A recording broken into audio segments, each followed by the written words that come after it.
नमस्कार साथियों, स्वागत है आप सभी का हमारे खुराना क्लासेस यूट्यूब चैनल पर। आज की इस क्लास में हम बात करेंगे शारीरिक गामक विकास के बारे में। पहला अपना पॉइंट होगा ये वाला और दूसरा जो हमारा पॉइंट होगा विकासात्मक विधियों के बारे में। छोटा सा चैप्टर है, मुश्किल से 10 या 15 मिनट का होगा। आप लोग तसल्ली के साथ ध्यान से देखिएगा, इस चैप्टर से भी आपके प्रश्न बनता है, ठीक है।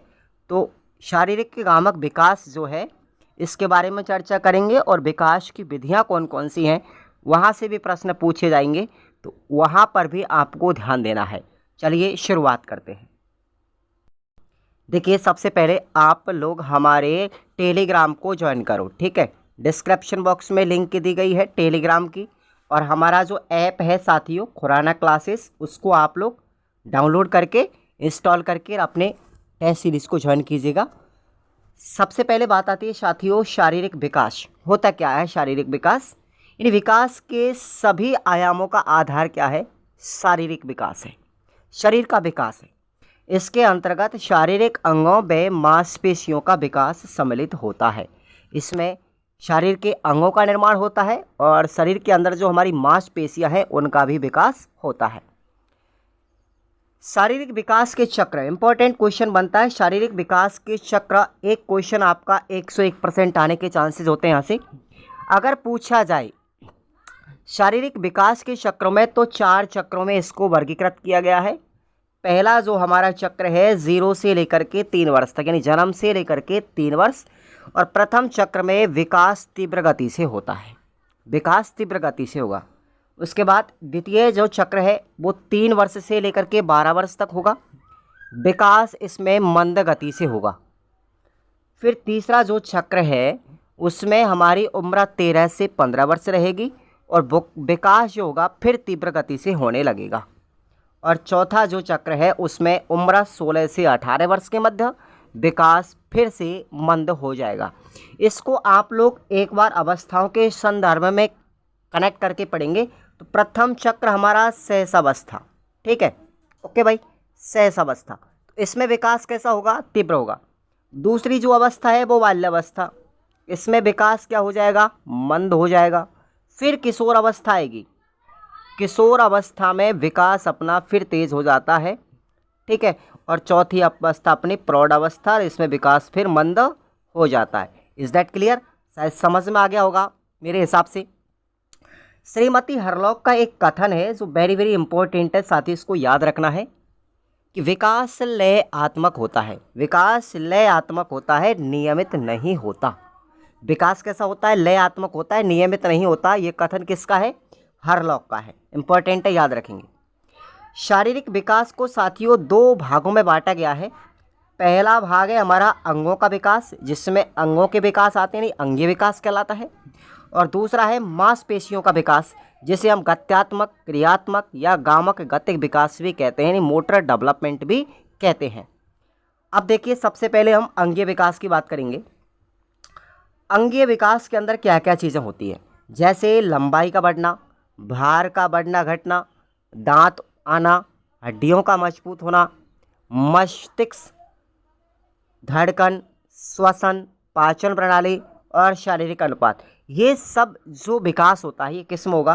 अंगीय विकास में होगा। क्लियर? अब दूसरा हमारा प्रकार था गत्यात्मक विकास, जिसे हम गामक विकास कहते हैं। गामक विकास को दोस्तों 2 भागों में बांटा गया था। पहला था हमारा स्थूल गामक विकास और दूसरा था सूक्ष्म गामक विकास।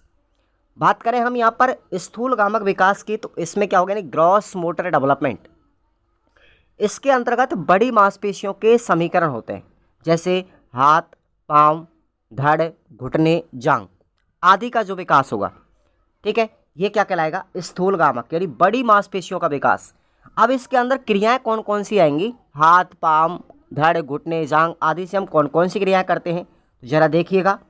जैसे भाई लुढ़कना, खिसकना, घिसटना, रेंगना, घुटनों के बल चलना, खड़े होना, चलना, दौड़ना, उछलना, कूदना, सीढ़ियाँ चढ़ना, तैरना, नाच करना, साइकिल चलाना, गेंद फेंकना और पकड़ना, ये सब जो क्रियाएं हैं साथियों, ये हमारे किसके अंतर्गत आएंगी? स्थूल गामक विकास के अंदर आएंगी। ये आपको याद रखना, यहाँ से प्रश्न कई बार पूछे गए हैं। वहीं अगर हम सूक्ष्मगामक विकास की बात करते हैं यानी कि फायर मोटर डेवलपमेंट, तो इसके अंतर्गत छोटी मांसपेशियों के कार्य आते हैं, जैसे आँख, हाथ, कलाई, उंगलियों, इनके द्वारा जो काम किए जाते हैं वो सब क्या है, सूक्ष्मगामक विकास के अंदर है। जैसे एग्जाम्पल की अगर हम बात करें, जैसे कागज़ का काटना, उसको मरोड़ना, उसको चिपकाना, वस्त्रों को पहनना, लिखना, लिखना किस में आएगा, सूक्ष्म में, धागे में मोती पिरोना, ब्लॉक बिल्डिंग बनाना, भोजन करना, सुई में धागा पिरोना, खिलौनों का प्रयोग करना, मंजन करना, ये सब क्रियाविधि। जैसे और भी देखो, स्नान करना, जूते मोजे पहनना, बालों में कंघी करना, कमीज के बटन लगाना, ये सब जो क्रिया है ये सूक्ष्म कौशल के अंतर्गत आएंगी। अब आता हमारा अगला पॉइंट था विकासात्मक विधियाँ। तो विकासात्मक विधियाँ 3 प्रकार की होती हैं, ठीक है, 3 या 4 प्रकार की, इनके बारे में हम चर्चा करेंगे। सबसे पहले याद रखनी अपन को दीर्घकालीन विधि, यहाँ से प्रश्न पूछा गया है। दीर्घकालीन विधि को अन्य नामों से जानते हैं, जैसे लंबवत विधि, कालानुक्रमिक विधि या फिर अनुदैर्घ्य विधि। इसके 4 नाम आपको याद रखने, दीर्घकालिक, लंबवत, कालानुक्रमिक और अनुदैर्घ्य। इंग्लिश में अगर बोलें तो लॉन्गिट्यूडनल मेथड। इस विधि के अंतर्गत एक निश्चित समूह का बार बार अध्ययन करके निदान व उपचार किया जाता है। बार बार एक ही समूह का अध्ययन करेंगे, जैसे 10 बच्चों का कोई ग्रुप है, ठीक है, तो उसमें 10 बच्चों को ही पढ़ाएंगे, लगातार उन्हीं 10 बच्चों को पढ़ाएंगे, ठीक है।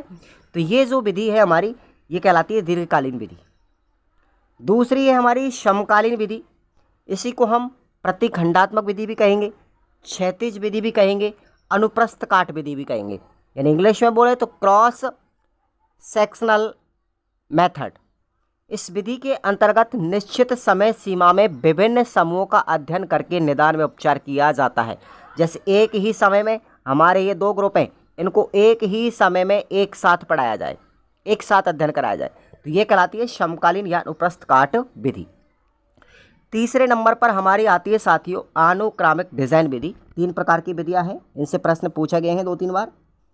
तो अनुक्रमिक डिज़ाइन विधि यानी कि सिक्वेंशनल डिज़ाइन मेथड, यह विधि उपरोक्त दोनों विधियों की ज़रूरतों को पूरा करती है, इसलिए शिक्षा मनोविज्ञान में इस विधि को महत्वपूर्ण स्थान प्राप्त दिया गया है। बस ये दोनों विधियों के मिक्सचर का काम करती है, ठीक है। अब प्रश्न आपके कैसे बने, अब यहाँ पर एक कन्फ्यूजन वाले क्वेश्चन मैं आपको 2 बता रहा हूँ, उनको आप लोग ज़रा ध्यान से देख लेना। अगर पूछे कि साथियों खिलौनों की आयु, अब ये प्रश्न के ऑप्शन पर डिपेंड करेगा, यहाँ पर भी क्या है, खिलौनों की आयु, तो प्रश्न के ऑप्शन को ध्यान से देखना है। खिलौनों की आयु यहाँ पर शैशवावस्था भी है, बाल्यावस्था है, किशोरावस्था है, प्रौढ़ावस्था है। ऐसी स्थिति के अंतर्गत अगर हमको शैशवावस्था और बाल्यावस्था दिया गया है तो खिलौनों की आयु आपको चूज कौन सी करनी होगी, शैश अवस्था करनी होगी।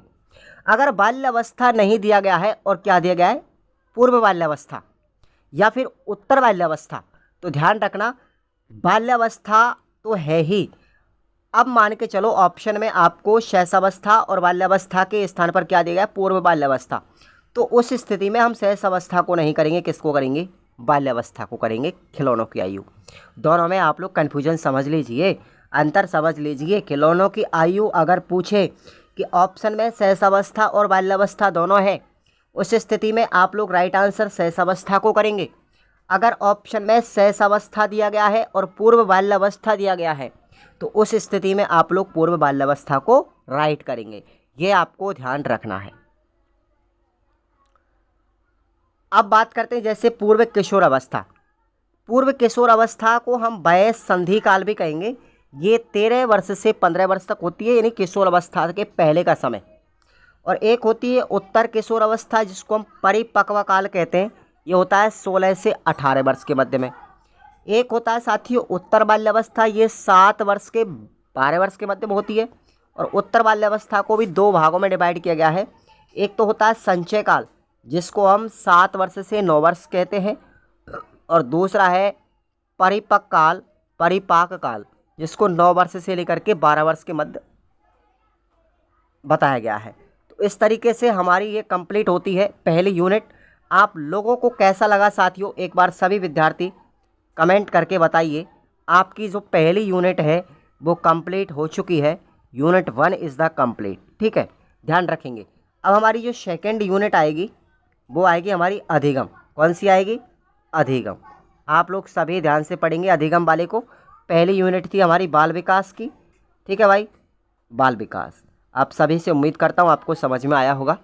एक बार सभी विद्यार्थी कमेंट करके बताएंगे कि आपको ये क्लास कैसा लगा।